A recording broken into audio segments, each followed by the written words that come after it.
So this has been a long time coming, but we are finally getting on November 8th, 2022, the long-awaited pirate game, Skull and Bones. But the question is, will it be good? The name's Captain Morgan, and if you enjoyed this video, please give it a like, and because I am literally begging you, please subscribe it, because in all seriousness, I love content creation and I would love to grow here on YouTube.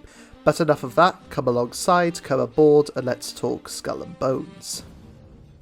The idea for Skull and Bones came from the success of Ubisoft's 2013 installment to the Assassin's Creed series, Assassin's Creed 4 Black Flag. What made Black Flag an amazing experience for us was the naval combat. The ability to sail at the helm of a pirate ship, command a rough crew of renegades, engage in daring battles with a rival navy, and spend your ill-gotten loot on upgrades to make your pirate ship a powerful force to be reckoned with. As this aspect of Black Flag was so well received, Ubisoft wanted to take that aspect that made Black Flag so great and expand on it. They decided they wanted to create a brand new game with the sole focus being naval combat, and making it more dynamic and gripping for the audience. Skull and Bones underwent many changes over the course of its development, which a lot of it was very technical, but in 2017 they released pre-alpha footage of a game mode which they created within the game, which they named Loot Hunt. Safe to say, it wasn't received well at all. Unfortunately, everything you could do in Skull and Bones at that point took place at the helm of your ship, which, don't get me wrong, is an awesome feeling, but players like the freedom to explore outside of your ship and have the sense of freedom without feeling restricted. When asked about this, Ubisoft specified that that is basically all you could do in the game at that point. Everything you could do took place at the helm of your pirate vessel, and this did make a lot of people unhappy. Ubisoft went into development again, and since then there were delays after delays, and I'm trying to keep all this as simple as possible because this game has been in development since 2013, and so much has happened since then.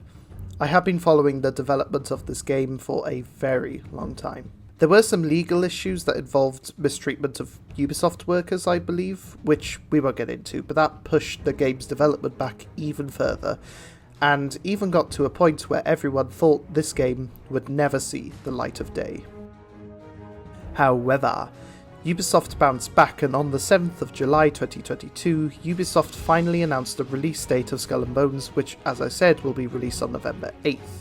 Alongside this humongous piece of news, we even got a new set of trailers and a sneak peek into what's to come, and I have to say, I'm immensely excited. The main focus is still naval combat, but there will be more freedom now. We will have the ability to customize our character's appearance, be able to step off our ships, explore the various outposts and islands around the Indian Ocean, and craft, customize, upgrade your ships to suit your playstyle.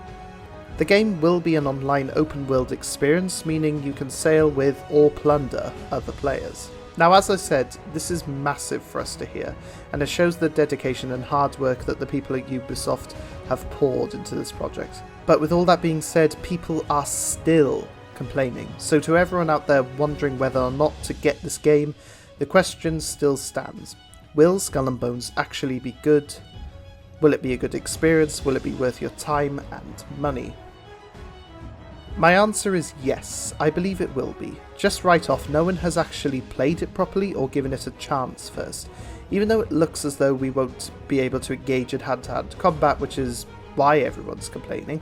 But as I said, we haven't tried it, so don't be so quick to assume this game won't be amazing if it doesn't have close quarters combat. By the way, I know this game has got an insider program, which I'm sure probably many of you have played, but even then, Ubisoft aren't showing you the final product. Even what they showed us in the gameplay trailers isn't the final product, as specified from Ubisoft. Plus, everyone has been saying that Skull and Bones will be a rip-off of Black Flag. I personally believe if they added in the close quarters combat, then to me, as someone who has played Black Flag religiously, it will feel like a rip-off of Black Flag. The main focus of Assassin's Creed has been the first-person aspect, the parkour, how your character's kitted out, the weapons they are armed with.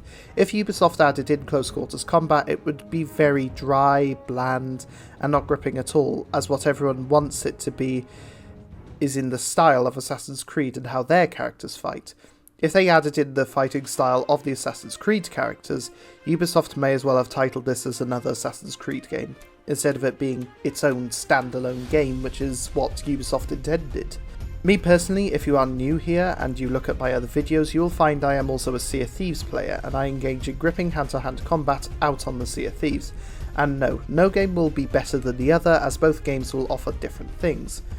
Sea of Thieves, as I said, will offer close quarters combat, while Skull and Bones will satisfy my thirst for naval combat. Now, I understand in terms of boarding, you can end a fight pretty quickly by the looks of things by very simply just pressing a button and it'll take you through a cutscene, which I can understand would cause some problems and some concerns. But as I said, this isn't the final product which we have been seeing. There might be a little bit more to that, like for instance, like I'm not entirely sure, like who can press your buttons faster system. I'm not entirely sure, but I do think there's a lot more than just, a cutscene. One thing Skull and Bones is offering which hasn't been done before, and that is to sail alongside your friends on separate ships, form a fleet and have fun. In games like Sea of Thieves, you can only sail with your friends on one ship on the same server as you. So me and my crew will finally be able to sail together on our own ships. The ships themselves, Sea of Thieves only offers 3 ship types. Skull and Bones back in 2017 also offered only 3 ship types. But now, by the looks of things, we are getting a lot more. Anything ranging from a small dhow, a single-masted vessel, to a large man of war, with various classes of ships in between. There are types of ways you could customize your ships depending on your playstyle, so for instance, renovate your ships to carry more cargo so you may trade, rig your ships for speed so you can navigate and explore, or even arm your ships with various types of weaponry to blow your enemy out of the water. I could go on, but what I'm saying is don't knock the game just yet until you tried it, because as someone who has played many, and I mean many pirate or nautical games over the years, I haven't seen a pirate game offer as much as what Skull and Bones offers.